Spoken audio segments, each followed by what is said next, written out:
ഈ അടുത്ത് ഞാൻ ന്യൂ കാസിൽ വരെ പോയിട്ട് എഡിൻബറയിലോട്ട് തിരിച്ചു വരുന്ന വഴിക്ക് ഒരു ചെറിയ ടൗണിൽ കയറിയിരുന്നു കേട്ടോ, ജെഡ്ബ്ര. അവിടെയുള്ള മേരി ക്വീൻ ഓഫ് സ്കോട്ട്സിന്റെ വീട്ടിൽ വെച്ചാണ് ഞാൻ ഈ കാഴ്ച കണ്ടത്. ഈ കാണുന്നതാണ് ഡെത്ത് മാസ്ക്. മേരി രാജ്ഞിയുടെ യഥാർത്ഥ മുഖരൂപമാണ് ഇത്. സ്കോട്ട്ലൻഡിലെ ആ മ്യൂസിയത്തിൽ ഇന്നും ഇത് സൂക്ഷിച്ചു വെച്ചിട്ടുണ്ട്. പണ്ടൊക്കെ ഫോട്ടോയോ ക്യാമറയോ ഒന്നും ഉണ്ടായിരുന്നില്ലല്ലോ. അപ്പൊ ഇതുപോലുള്ള പ്രമുഖര് മരിക്കുന്ന സമയത്ത് മരിച്ച ഉടനെ അവരുടെ മുഖത്ത് പ്ലാസ്റ്റർ ഓഫ് പാരിസോ വാക്സോ എന്തെങ്കിലും ഒഴിച്ച് യഥാർത്ഥ മുഖത്തിന്റെ ഒരു അച്ചെടുക്കും. അങ്ങനെ എടുത്തതാണ് സ്കോട്ട്ലൻഡിലെ മേരി രാജ്ഞിയുടെ ഈ ഡെത്ത് മാസ്ക്. പക്ഷെ ഭയങ്കര ശാന്തമായിട്ടിരിക്കുന്ന ഈ മുഖത്തിന്റെ പിന്നില് ചോര മരവിപ്പിക്കുന്ന ഒരു കഥയുണ്ട്. കേൾക്കണം. 1587 മേരി രാജ്ഞിയെ വധശിക്ഷയ്ക്കായിട്ട് വിധിച്ചു.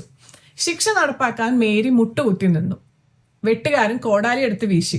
പക്ഷെ ആദ്യത്തെ വെട്ടുകൊണ്ടത് കഴുത്തിലല്ല, തലയുടെ പിന്നിലാണ്. അപ്പോഴും അവർക്ക് ജീവൻ ഉണ്ടായിരുന്നു. അവര് അലറുന്നുണ്ടായിരുന്നു. രണ്ടാമതും മൂന്നാമതും വെട്ടിയപ്പോഴാണ് ആ വധശിക്ഷ പൂർത്തിയായത്. ശിക്ഷ കഴിഞ്ഞ ജനങ്ങളെ കാണിക്കാൻ വേണ്ടിയിട്ട് വെട്ടുകാരൻ അവരുടെ മുടിയിൽ പിടിച്ച് തല പൊക്കി.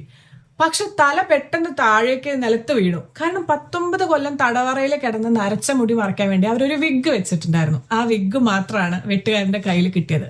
എന്നാൽ ഇതിലെ ഏറ്റവും വലിയ ട്വിസ്റ്റ് എന്താണെന്നറിയോ? സ്വന്തം സിംഹാസനം പോവോന്ന് പേടിച്ച് ഈ മേരിയെ 19 കൊല്ലം ജയിലിലിട്ടതും ഒടുവിൽ കൊല്ലാൻ ഓർഡർ കൊടുത്തതും അവരുടെ സ്വന്തം കസിനായ എലിസബത്ത് ആണ്. മേരി ക്വീൻ ഓഫ് സ്കോട്ട്സിനെ പറ്റി പറയാനാണെങ്കിൽ ഒരുപാട് കഥകളുണ്ട്. ഭയങ്കര ഡ്രമാറ്റിക് ആയിട്ടുള്ള ഒരു ലൈഫാണ് അവരുടെ ഉണ്ടായിട്ടുണ്ടായിരുന്നത്. അത് ഞാൻ ഇനി വേറെ വീഡിയോയിൽ പറയാം. കാലങ്ങൾ മാറും, രാജാക്കന്മാരും രാജ്ഞിമാരും ഒക്കെ മാറും. പക്ഷെ സ്വന്തം സ്വാർത്ഥതയ്ക്ക് വേണ്ടി രക്തബന്ധങ്ങളെ പോലും തള്ളിക്കളയുന്ന ഈ ക്രൂരത മാത്രം മാറ്റമില്ലാതെ ഇന്നും തുടരുന്നു.